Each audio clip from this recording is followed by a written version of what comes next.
Hello there, and welcome back to the Mindfulness at Work Casual Fridays podcast and YouTube channel. My name is Art Burns, and I'm really excited to be here with you today. However, I do have a confession to make. It's Saturday. My schedule just got turned around yesterday, and I had an extra, appointment that I didn't expect, and I had to be somewhere that I didn't expect to have to be, and it just was one of those days where time ran out and I just did not have the time to do the podcast yesterday. So I'm up bright and early here on Saturday morning before my day gets started. Saturdays and Sundays are working days for me. I take my so-called weekend on Mondays and Tuesdays. So anyway, before the day gets away from me, I'm doing the podcast nice and early because I do want to make this a weekly thing. I think it's really, there's something really important about a weekly cadence, especially something that relates to work. And, Fridays are Fridays, right? So for any of you who were out there waiting for this to drop yesterday and you were disappointed, I humbly apologize. And I'm working on fixes and sort of, procedural ways in which I can accommodate these busy schedule changes. So please, please, please forgive me. And I hope you enjoyed today's episode. And today's episode, before I get into that, one of the things that occurred to me this morning is that, this is a process, this new podcast that I'm doing, Casual Fridays, it's a process, right? And we're always going to learn as we do, right? And that's what work is all about. And that's what the work of, the work of mindfulness and the practices that I talk about are all about too, right? It's as you're doing the work, you're going to learn not only about the work, but about yourself and about your capacity and all kinds of things. Like you can't, it looks good on paper, as they say, right? And like in sports, they say that's why they play the games, right? The Stanley Cup finals are going on right now in hockey, and the Florida Panthers were the worst team to get into the playoffs, and now they're favored to win the cup, right? So they, on paper, every team they've played should have beaten them, sorry. But yet here they are, right? And so the idea is that we learn as we go and we adapt as we go, right? That what looks good on paper, what looks like something's supposed to happen is not necessarily the thing that always does happen. And therefore, adaptation and sort of growth within the process is the key. Okay, and this is just a little introductory advice here, because that's true about everything in our lives, right? As we take that first step into something, the whole landscape changes, the whole perspective changes, and then when we take the second step, it changes more. And so the idea is to keep ourselves in a place of fluidity and openness and curiosity. Right? As opposed to defining things into these little boxes, we can be more curious and more, challenging of the boxes. And then we learn and then we grow and then we can adapt and we can, sort of adjust as we go. And this is what success really looks like. Right? Success is not just about getting it right the first time. Success is about, resilience and accommodation and adaptation. I hope that makes sense to everybody. And if it doesn't, if you have any questions about this or anything else in this podcast, I would love to hear from you. art@artburnscoaching.com is my email address. I answer every email that comes into that address. I promise you that.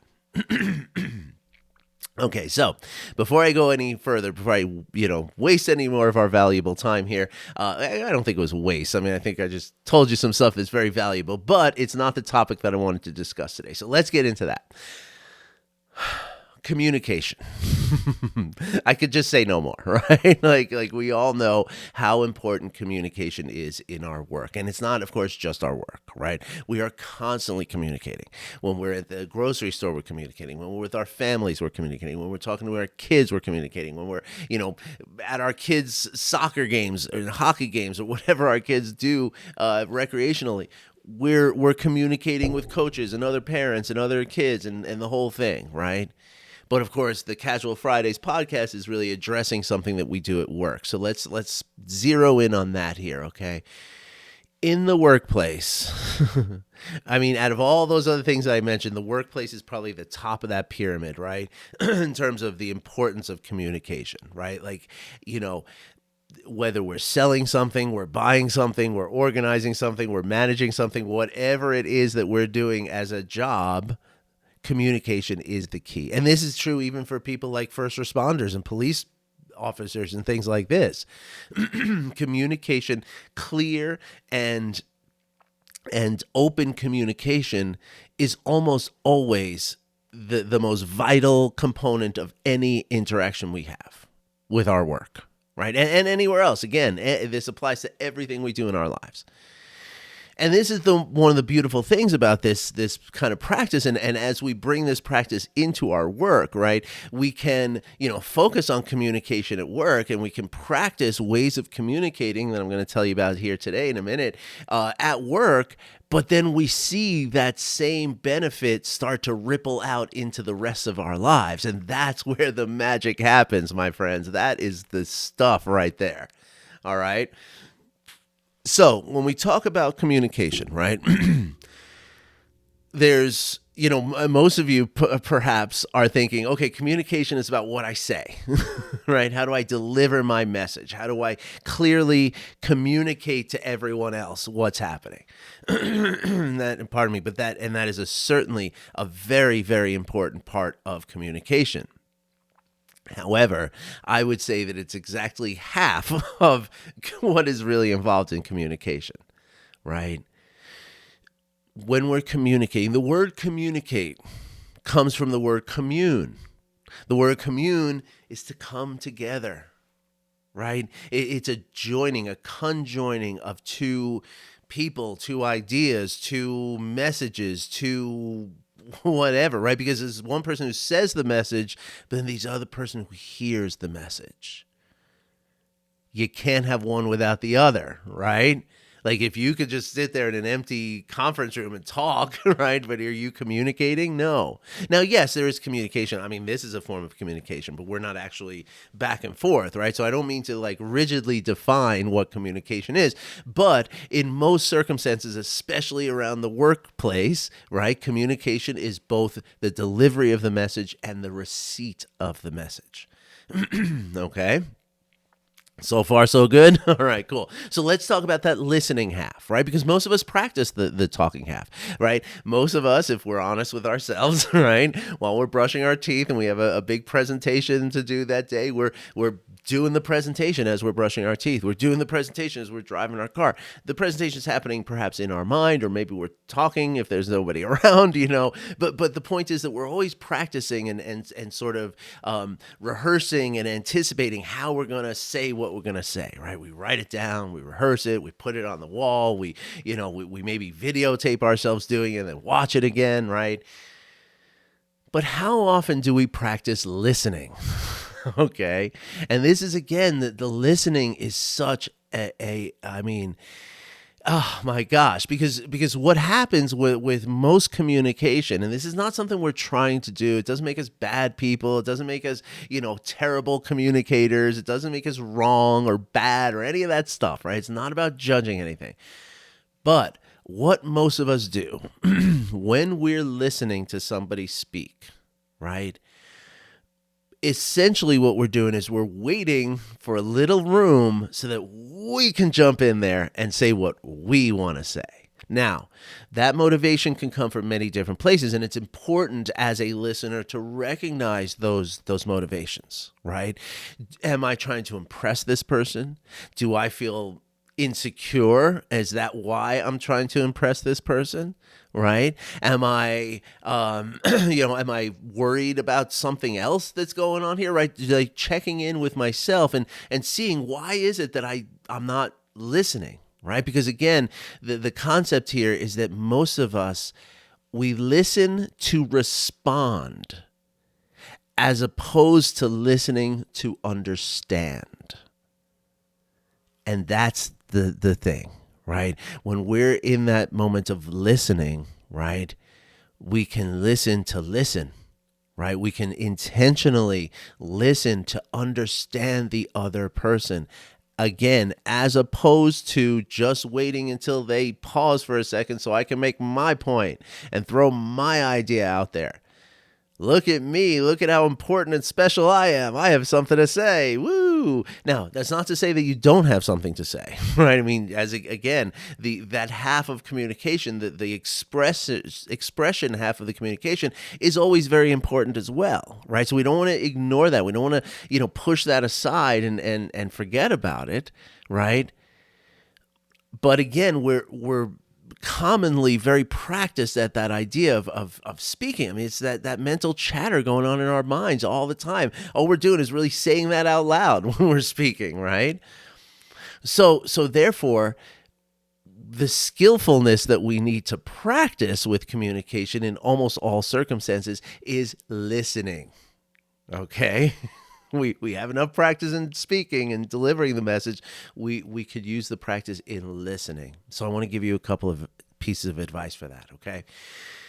And there's a truly a very simple, pardon me, and wonderful practice that you can do.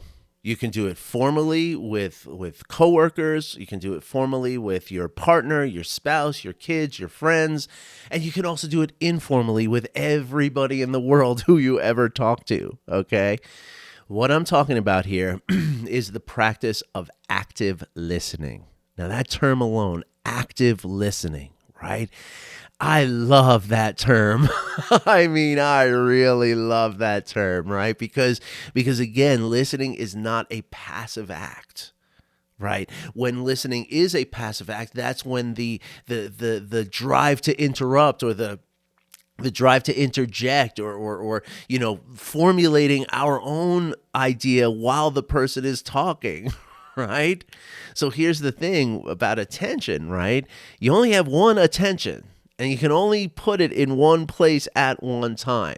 A lot of us feel that that's not true because we're so multitasking. But when you're multitasking, really what you're doing is just shifting your attention very quickly from one thing to another, right? Because you really only can pay attention to one thing at a time, right?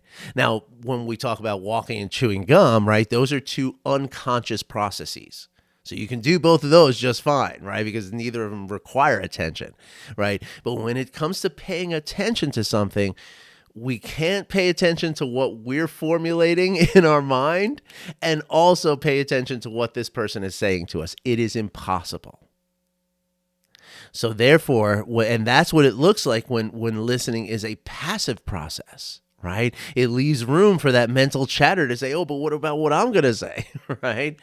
So the idea then is to bring the listening process from a passive to an active process, meaning intentional, meaning skillful, meaning, doing something with our listening, right? Which is, again, listening in order to understand, okay? Now, there's lots of ways in which we can do this, right? Now, there's many ways that we can do this. Pardon me. But one of the most important, or I guess, there's many ways we can do this.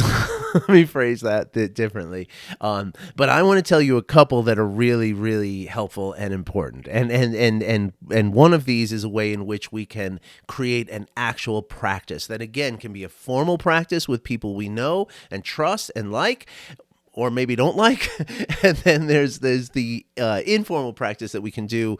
And eventually what happens with this practice and with all the other practices that I talk about in this podcast and in my other podcasts, the practices become habit. Okay, so in the beginning, it's intentional. In the beginning, it maybe even feels like work a little bit, like, oh man, I gotta really work at listening, right? But very soon, weeks, days perhaps, you start to automatically be doing the thing that you're practicing doing. Okay, so it goes from work to non-work, okay, effort to non-effort. So I don't want you to think that this is going to be like, oh my gosh, for the rest of my life, listening has to be such a difficult thing. No. Just like any other skill, right? After you've practiced at a certain point, it's now a skill that you have. Like, you don't have to think about riding a bike, assuming you know how to ride a bike. You just get on the bike and ride it. Or you don't have to think about driving your car. You just get in the car, put the key in, turn it on, put your seatbelt on, and off you go, right?